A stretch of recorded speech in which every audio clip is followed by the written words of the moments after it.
Olá, muito boa tarde. É um livro que fala de sapatos, de calçado, do caminhar, mas para falar sobre Deus e sobre as palavras essenciais do cristianismo e a forma de as comunicar.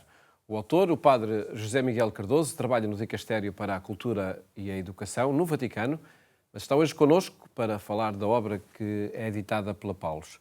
Primeiro, queremos destacar notícias que marcam a atualidade, a começar pela semana do Papa Leão XIV. La pace sia con tutti voi. Pater et Filius et Spiritus Sanctus. Amen. Grazie a tutti voi. Buona domenica a tutti.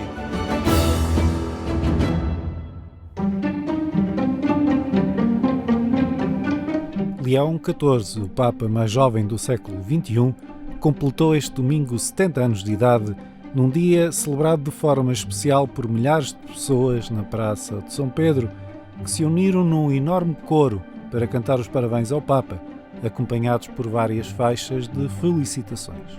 Carissimi, sembra che sappiate, oggi compio 70 anni.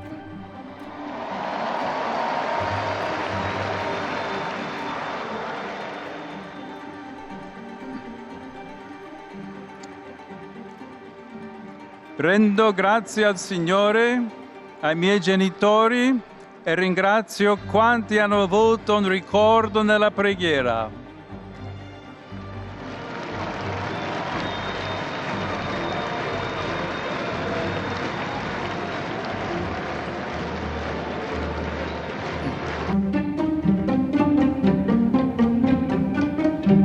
Uma celebração ecuménica no coração do Jubileu.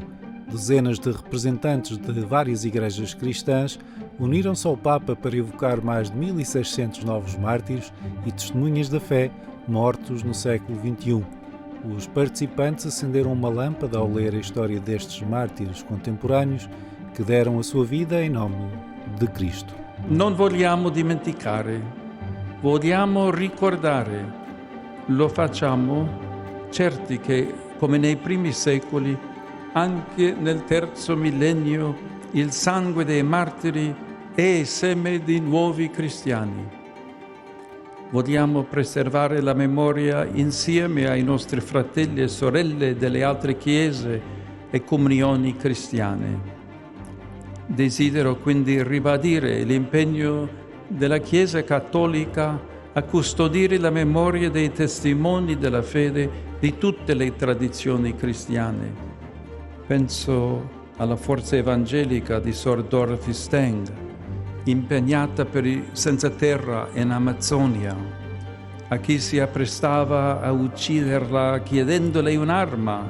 Le mostrò la Bibbia, rispondendo: «Ecco la mia unica arma».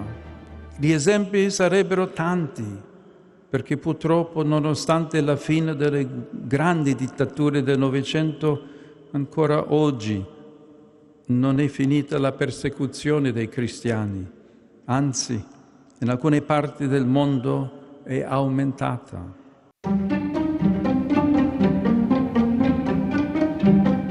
12 anos depois da histórica visita de Francisco a Lampedusa, Leão XIV enviou uma mensagem à ilha italiana associando-se à candidatura do projeto Gestos de Acolhimento de Lampedusa à lista do Património Cultural e Material da Unesco.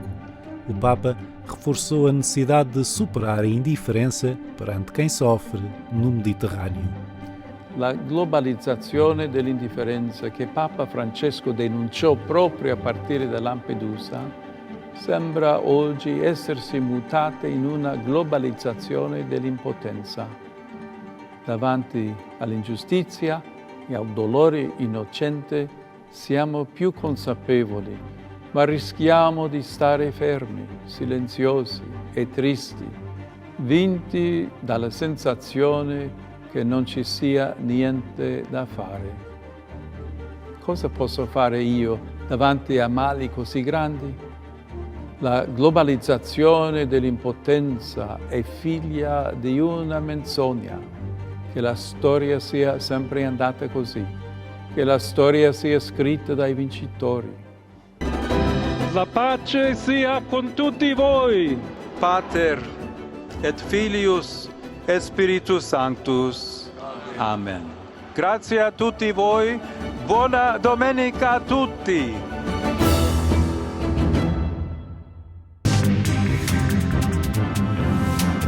Um ano depois de ter sido destruída pelas chamas, a Capela Nossa Senhora da Aflição foi reconstruída com o apoio da Fundação HK. Primeiro domingo de setembro. Em cada ano, uma missa e uma procissão reúne quem aqui chega para celebrar Nossa Senhora da Aflição. O culto acontece em torno de uma capela com a paisagem do Rio Douro por perto. E terá sido o rio a razão de ser do culto que remonta a 1884, quando navegadores intercederam a Nossa Senhora em situações de aflição, diante do perigo de naufrágio. Um quadro evoca esses momentos, e muitos outros ditam as razões para a presença de quem é de perto, do lugar de Brazelo, em Melres, e de quem aqui chega vindo de longe. Mas, este ano, muitos temeram não ser possível esta festa, celebrar Nossa Senhora da Aflição. Estas são imagens de setembro de 2024. No dia 17, o fogo queimou todas as redondezas, levou também a capela, destruída pelas chamas. A possibilidade de reconstruir o templo e do arranjo paisagístico do monte que a sustenta deve-se a estas imagens, aos escombros e à cinza. E a quem, mesmo longe, não ficou indiferente ao que via. Eu estava a ver a televisão e vejo de repente uma imagem da capela aqui da Nossa Senhora da Aparição ser completamente ardida e eu fiquei tão sensibilizado e preocupado que eu fiz questão de tirar uma fotografia. E foi o início de um processo que permitiu que, um ano após os incêndios, a capela fosse reaberta, a missa fosse celebrada e a procissão saísse às ruas envolventes. Na conversa que fomos tendo, alguém disse que se o incêndio fosse 15 dias antes, a festa não se teria realizado. E o senhor comendador perguntou em que dia era a festa. E nós dissemos, a festa é no primeiro domingo de setembro. Pois ele, de forma muito firme e perentória, disse, então a capela tem que estar reconstruída até esse dia. E como podem ver, a capela está nova. Nessa noite, a perda da capela de Nossa Senhora da Aflição levou também um pouco de cada um de nós e foi um duro golpe para todos. Trata-se de um símbolo da comunidade local, parte da nossa memória coletiva e nos tempos que vivemos, a memória coletiva, as tradições, a nossa identidade, é fundamental preservarmos esses valores, a nossa cultura.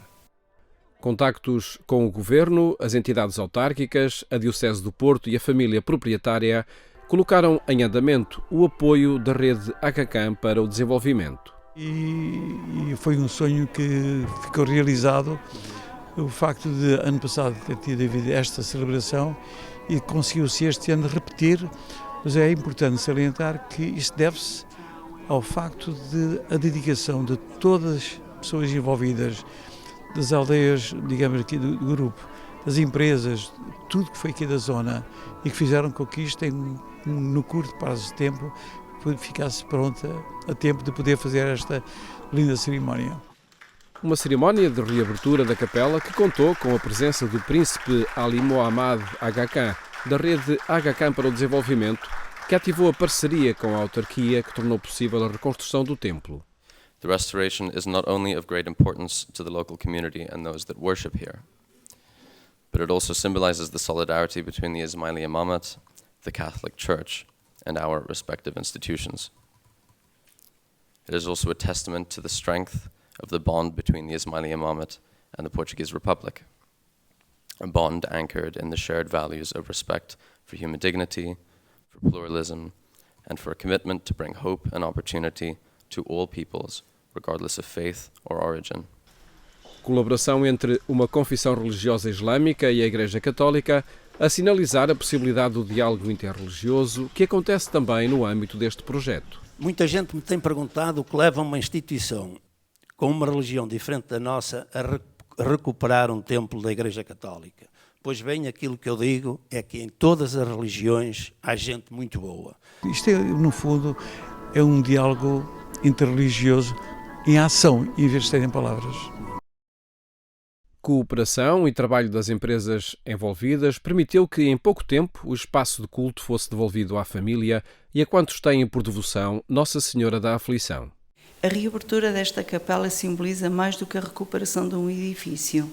Representa a continuidade de uma tradição, a preservação da memória coletiva deste lugar e a força da nossa fé. É também um testemunho de que, mesmo perante a adversidade, é possível reconstruir com união, com respeito e com generosidade.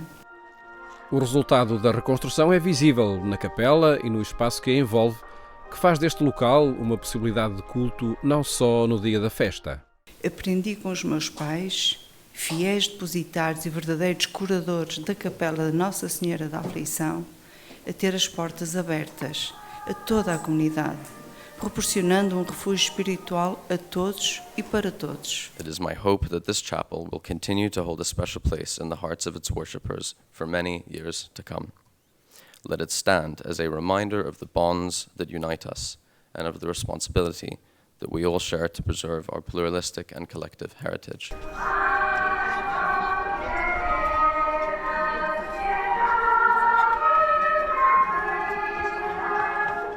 O primeiro domingo de setembro é o ponto de encontro para celebrar Nossa Senhora da Aflição, agora num ambiente recuperado e a permitir que o culto, a devoção e o silêncio aconteçam em torno de um templo e com a paisagem do Douro por perto. Acompanhe estas e outras notícias no portal da agência Eclésia. Falamos agora com o Padre José Miguel Cardoso sobre a sua mais recente obra, Os Sapatos de Deus. Padre José Miguel, boa tarde. Obrigado por estar no programa Eclésia. Que metáfora é esta de olhar os sapatos, falar de sapatos para traduzir a linguagem do cristianismo? Uma boa tarde. Agradeço às Eclésias o convite. Também agradeço o vosso belo e exímio trabalho nesta a questão da comunicação da Igreja em Portugal. Este livro vem na continuidade de um anterior, do ano passado saiu Anatomia da Fé, que era pensar a fé a partir do corpo humano, de vários elementos, que era uma espécie de introdução ao cristianismo. Este vem na continuidade, que é já uma espécie de um decálogo, já uma síntese daquilo que o cristianismo é em si mesmo. Parte-se da questão dos sapatos, porque uma das características do humano, além de ser a sua filiação, a sua mortalidade, a sua corporeidade, é também a questão da mobilidade. E os sapatos permitem-nos esta metáfora forte de explicar, servindo-nos dele, esta relação entre as palavras essenciais, que são palavras não só importantes para o cristianismo, mas também para a própria humanidade. Porque uma das funções do cristianismo, o cristianismo, como dizia São Paulo, centra-se numa única palavra, Jesus, do qual derivam todas as outras, mas todas estas são também necessárias para explicar este nome. E então associar uma palavra ao sapato é assim uma forma de evitar que algumas palavras caiam no desuso ou desapareçam do próprio dicionário do mundo. E já lá vamos a essas 10 palavras, e nomeadamente a associação que se fazem aos sapatos. Na introdução, ou no prefácio melhor, creio que no prefácio precisamente o cardeal Tolentino Mendonça diz que os sapatos não só narram os caminhos que trilhamos, mas também a forma e a orientação do nosso caminhar. Isto é para dizer que é necessário cuidarmos a forma como falamos daquilo que nos pertence para conseguirmos atingir os objetivos, para conseguirmos comunicar. Hoje o cristianismo está a ver uma transformação na sua tática evangélica. Já não se pensa tanto... Trata-se mesmo de tática. Sim, sim. Estratégia é outra coisa. Sim. Mas porque já não se sabe pensar o cristianismo como um castelo, uma certa teologia apologética que visa só tanto defender a existência de Deus, mas pensar mais como um caminho, uma teologia narrativa, mais do que provar a existência de Deus, é provar a proximidade, ou mostrar a proximidade deste Deus que caminha connosco. Porque se é verdade que nós nos devemos orgulhar do humano ter colocado os pés na Lua, não menos devemos maravilhar por conhecer um Deus que colocou os pés na Terra. E esta teologia do caminhar, de um Deus que se faz, que é o caminho, como uma das definições cristológicas, é sem dúvida uma metáfora forte, porque toda a nossa vida é este caminho, desde a expulsão do paraíso perdido até à Terra prometida. E diante desse desafio, eu diria, até utilizando também a mesma simbologia dos sapatos, que podemos calçar as sandálias e pôr-nos a caminho, ou então utilizar as pantufas, calçar as pantufas e ficarmos no sofá quietos. Sim. Qual a opção? É curioso que na versão dos Evangelhos há uma versão que diz que Jesus diz para não levar sandálias e outra diz que sim. Depois explica-se um pouco essa questão. Obviamente que Jesus, quando diz as sandálias, porque era a linguagem do seu tempo. O Evangelho é o mesmo, o mundo mudou e por isso temos de nos adaptar ou reinterpretar essa mesma mensagem que Jesus nos deixa. Portanto, se hoje Jesus nos enviasse em missão, na medida em que podemos escolher esses pares de sapatos, são esses 10 pares que nós anunciamos aí e que posso representar rapidamente. A ressurreição, sim, por causa das sapatilhas, porque há aquela corrida na manhã de Páscoa de Pedro e João que vão ao túmulo, e uma breve referência também a umas sapatilhas recentes de Carla Acutis. É talvez, podemos dizer, um primeiro santo que vemos de sapatilhas. Depois a questão da fé, com as sapatilhas de cerimónia. É curioso que antigamente as pessoas quase tinham uns sapatos para o dia domingo, uns sapatos do dia do Senhor, sapatos de ir à missa. E quando entrei no seminário menor, recebi a lista do enxoval, vinha mesmo lá escrito essa questão de levar uns sapatos de cerimónia. Depois temos os sapatos rotos, que é os sapatos da caridade, que, como sabemos, uma das missões da Igreja é também esse cuidado com os mais necessitados. Depois, partindo de um poema de Charles Péguy, os sapatos de criança, porque é uma das grandes metáforas da esperança. Depois, os chinelos de quarto, a família, que é um dos grandes pilares da doutrina cristã.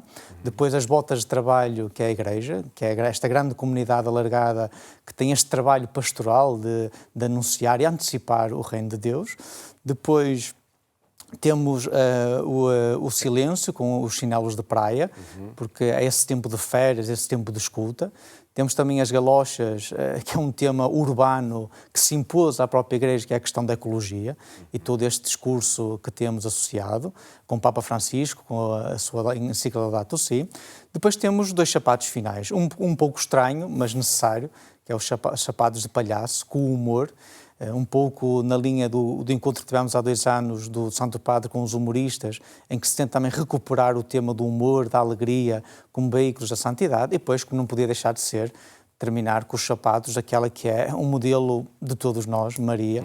Como dizia Santo Agostinho, Maria é mais ditosa por ter sido discípula de Cristo que propriamente ter sido a sua mãe. E lá estão as 10 palavras que os 10 sapatos também ajudam a traduzir. E, dirigindo-me ao autor, acha que faz sentido, num tempo de inteligência artificial, de uma informação tão dispersa e fragmentada, publicar livros de teologia como este? Sim, eu penso que houve 2 grandes conquistas que a nossa sociedade ocidental conseguiu no último século. A nível político, a liberdade de expressão. Hoje, cada um é livre de se expressar, dizer o que pensa, sem estar condicionado ou censurado pelas instituições que governam a sociedade ou influenciam. E depois também há hoje uma divulgação da expressão. Hoje é muito fácil não só receber informação, como colocar, circular muita informação. Obviamente que isto também traz um risco, que é há o risco de somar a verdade subjetiva à facilidade de comunicação, haver muitas vezes a proliferação de erros teológicos, de caos doutrinal, de confusão nas ideias. Então, tendo este livro um substrato dogmático, que é a base dele, visa sobretudo clarificar, pôr os pontos nos is, apresentar uma certa sumo daquilo que é a teologia em si. Porque o trabalho de um teólogo são sobretudo 2.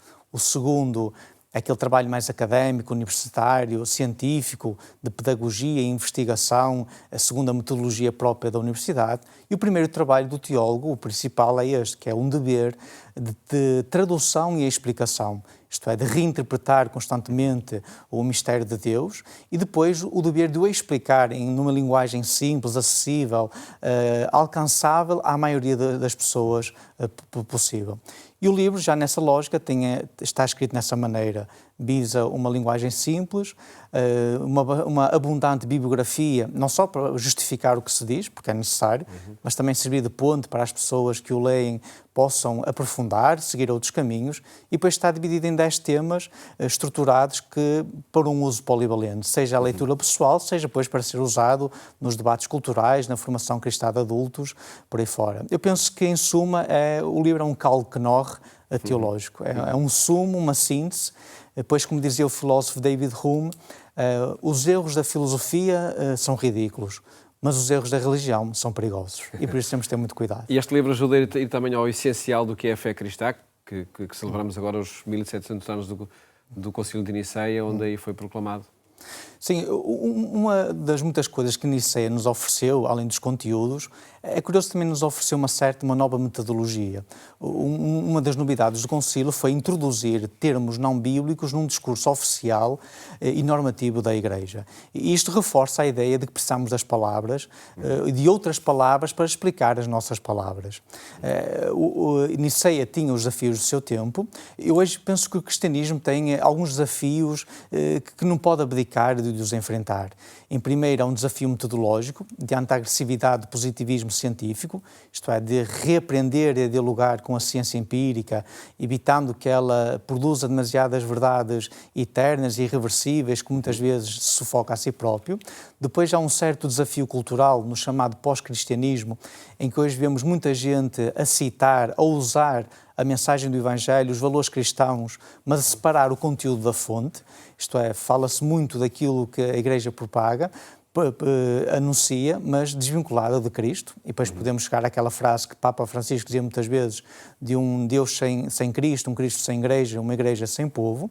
Há também hoje um grande desafio espiritual, com o chamado neopelagianismo, isto é, se antigamente o pelagianismo era aquela ideia de uma salvação por si próprio, em que a graça de Deus era uma coisa secundária ou quase arbitrária, hoje há o risco de uma certa, neste supermercado de religiões e espiritualidades, de termos uma espiritualidade sem Deus, uma religião sem Deus, uma salvação sem Deus, focada apenas num agressivo antropocentrismo. E um último aspecto, no meu entender, também um desafio teológico.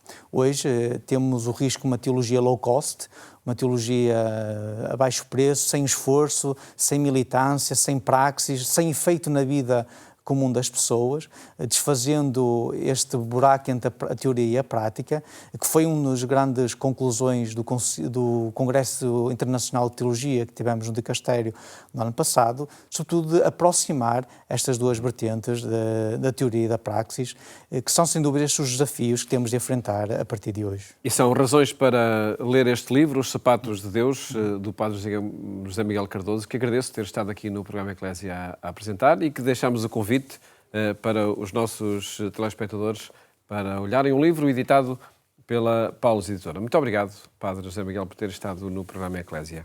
A terminar, recordo que pode rever este e os programas que partilhamos consigo aqui na RTP2 e também na Antena 1, em agência.eclésia.pt. Votos de uma ótima tarde e até amanhã, se Deus quiser.